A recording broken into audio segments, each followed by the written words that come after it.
Hi everyone, Armoured Pants here, and I have another tank review for you. This is a premium tank to Tier 8 German heavy tank, the Lowe or the Löwe, which means lion in German. And this is something which has been requested from me on channel, so delighted to do that for the subscribers. Let's have a look at the tech spec, as always in Blitz. Now this is an excellent heavy tank, and it is really a great example of that genre, really a great example of a heavy tank. It's also an excellent premium tank, in that it has a credit coefficient of 190%, and that's why we buy premium tanks, really, isn't it? To generate more credits. Otherwise we just play tech tree tanks, and this is a fantastic example of a premium tank. It does exactly what it should do. The tank itself is really good. It has a brilliant gun. It has this 105cm cannon, which is fantastic. And look at this muzzle velocity. When you use the supercharge, it's up to almost 1500 meters per second. That is awesome, and the best, or one of the best, if not the best in its tier. It's just phenomenal. I mean, that's better than many artillery pieces, tank destroyers in tier 10. It's just phenomenal. The tank has 8 degrees of gun depression. It has great pen on its AP rounds, even better on the APCR. It's going to be doing 310 damage in normal AP rounds, and they will go through most things. So this is just a great tank. And it gets even better because look at this armour profile. The armour is fantastic. It's going to bounce shots for you all day long if you play it correctly. If you look at the top left hand corner, look at some of the angles that are being created here. Look at the relative armour thickness. Look here with the hull vis-a-vis the turret, we get the optimal firing position. If you look at those angles that we're creating, look at those side scraping angles, way over 300 millimeters of effective armour. The turret is going to be almost impenetrable. This tank will just troll the opposition if you can get it into this firing position. And as I said, it's a side scraping monster. Just look at some of those angles there, way over 400. Phenomenal. It is weak at the sides and back, but that is nothing unusual. Most tanks are like that. So you will be penned on the side and on the back. But front on or side scraping, it is a brilliant tank. Let's add the external modules. You see the tracks are exposed, so therefore I would recommend 2 repair kits. You will be tempted to run engine accelerator instead of the extra repair kit, because the tank is relatively slow and sluggish. However, don't fall for that, because you will need the 2 repair kits, especially if you get into brawls, etc. Or if you're side scraping, your tracks can get damaged, of course. You can take HE rounds, etc. in the tracks, so therefore I would run 2 repair kits. You can also over angle, as you can see here, so just pay attention to that.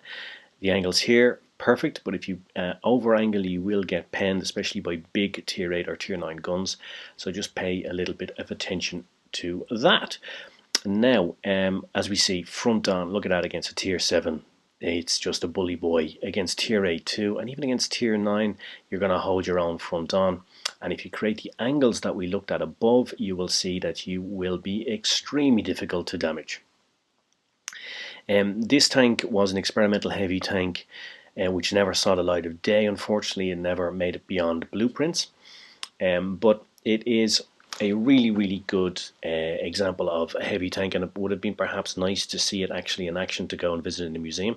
But thanks to the people at Wargaming, we're actually able to play with this tank on Blitz, which is one of the great things about this game, right? Now, if we look at the tactics, it says it's good for frontline with that armour, of course, why not? Long range sniping, I mean, with that muzzle velocity, it is a given. 1500 meters per second, those shells fly across the map. It's also good in a brawl, by the way, which you will see in the game that we have lined up for you. I've actually got 2 games lined up for you, one on mines, and the second is in Balls Creek.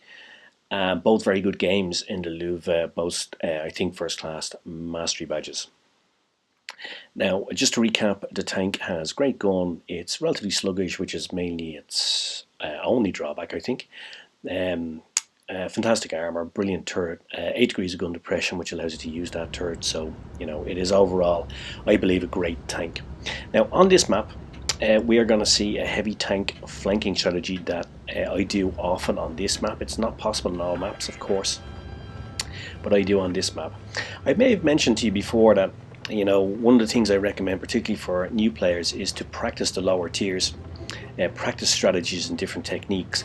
And one of the things I perfected on this map, playing my DW2 many moons ago, was this flanking technique, this flanking strategy for heavy tanks. Now I'm just waiting here to see what's going on. I've adopted a nice side scraping position here where I'm not going to receive any damage, and I'm waiting to see if the other heavy tanks are going to push around here and if I have to engage them.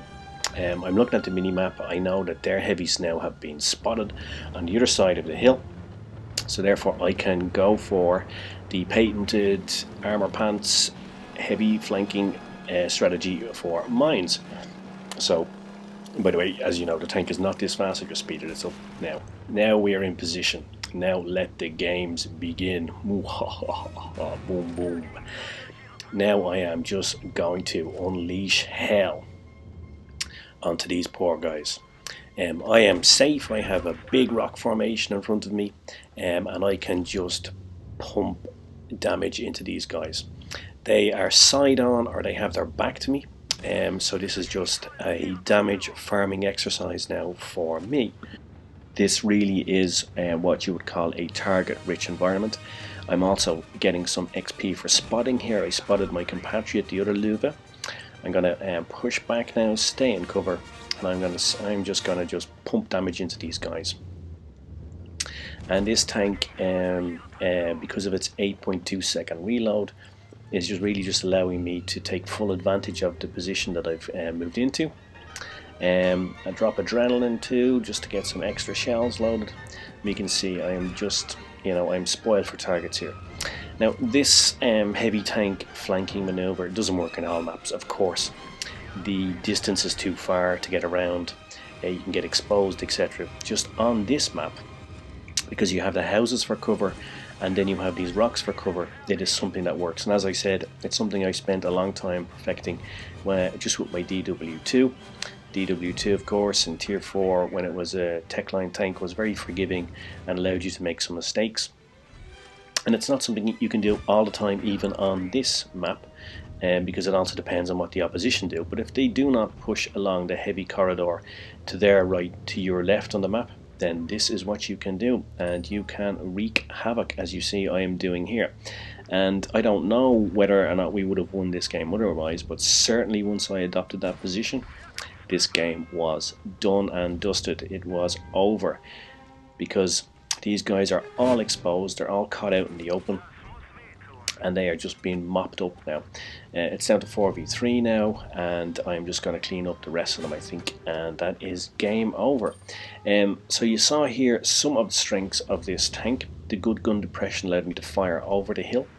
Obviously 8 degrees is not great, but for a German heavy it's pretty good.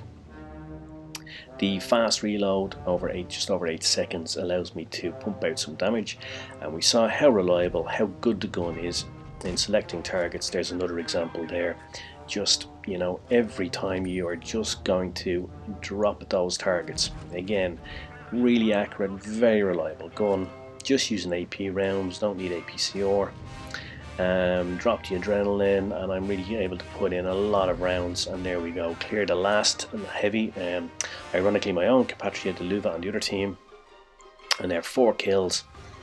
First class mastery badge, 3.7k damage. So a good example of the strengths of this tank: the good gun, the good armour, the gun depression, etc. Here I adopt another strategy I often play here. I flank onto C, which is sort of a mini flanking position, and it's possible when you have a good turret like this, because when you come down here onto the left, you're able to pop your turret over the rock formation here, and if anything is coming across, you're able to put damage into them pretty safely, because you know that your turret's going to bounce shots. So the Lowe is a perfect tank for doing this. So I come across here again. Now I've spotted them up, I've seen multiple targets, put one in here. I spotted that Centurion. I'm also going to be able to put some damage into him.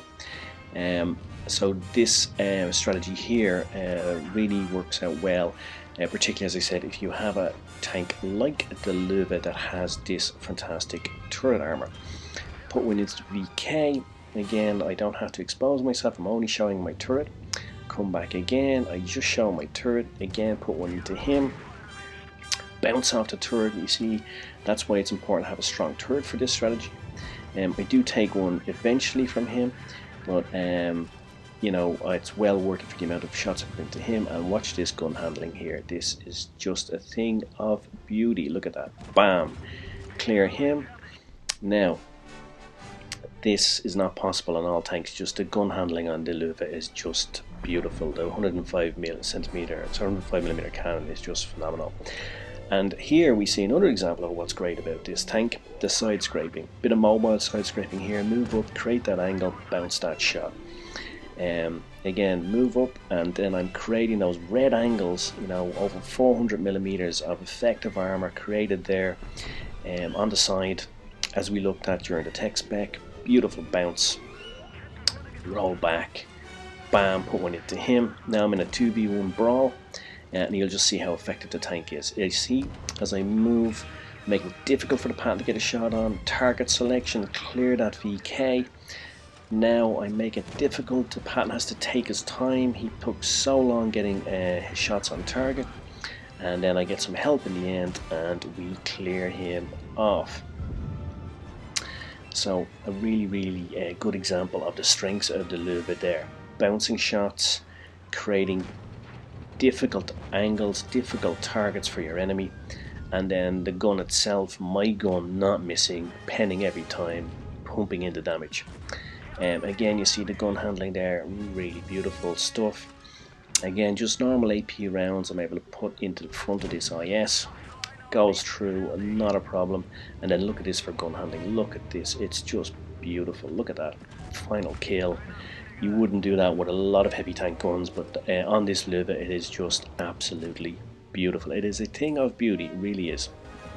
This game almost 3.5k damage, first class mastery badge again, and it just shows the strengths of this tank. Gun handling, the strong turret, the armor that can side scrape and bounce shots, its brawling skills, which it's not noted for, but it's very good. And really just a great example of how to play this tank. I did this the same day, by the way, got a mastery badge. You can see you have to get over 4k of damage, did almost 4.2k damage. You can see I did it on the same day, the 9th of January, but I forgot to record it. I thought I was recording, but I actually forgot to turn it on. So apologies for that. It was actually a very good game on Canyon. There you can see a bit of a carry from me as well. Really great game, really enjoyed it, but unfortunately, like an idiot, I did not record it. But anyway, just thought I'd share with you there what you probably have to do on this tank to master it. Probably need to get 4k of damage or high 3s and maybe 4 or 5 kills. So there we go, let's have a recap on this fantastic Tier 8 German heavy premium tank. It is an awesome heavy tank, really fantastic, a joy to play, and if you enjoy heavy tanks you will enjoy this without a doubt, hands down. It's a brilliant premium tank with that 190% credit coefficient. It does exactly what a premium tank should do. It earns you credits, and it earns them by the bucket load. The turret armor is super. It is bouncy McBouncy from Bounceville, Arizona. It is going to bounce shots all day long, especially if you angle it correctly. It is also a side scraping monster, as you saw in the gameplay, and it's possible to create incredible angles, over 400mm of relative armor, which is phenomenal. The gun is amazing, it is just beautiful, and you saw in the second game in particular just how wonderful it is. Snapshots, shots firing over angles, just lovely. The tank is sluggish, that's for sure, and I would say that's its only negative feature. I really can't fault it any other way. It's just it is a bit sluggish, a bit slow, but as you saw, that does not affect it in brawls if handled correctly. It's decent value for money. 7,500 gold is about €24, so very reasonable, particularly for the tank that you get. You do get bang for your buck, both literally and figuratively, with that gun, and it's just a great tank to play. Reliable, won't let you down, and if you especially like heavies, get this tank. Um, I also believe that apart from the tank itself, if you compare it to the other tanks that are available, particularly its compatriot Tier 8 heavy premium tanks, it's the best. It's just my opinion, of course. Everybody can argue different things, etc. But in my opinion, it is the best premium heavy tank available in Tier 8, and that's the IS-3 Defender. So many other things. The IS-6, this is the best by far, and I would recommend it 100%. It's a brilliant tank. If you don't have it and you have the €24, get it. You won't regret it. Thanks for watching. Hope you enjoyed it. Cheers, Mush. Thanks for that. Pants off.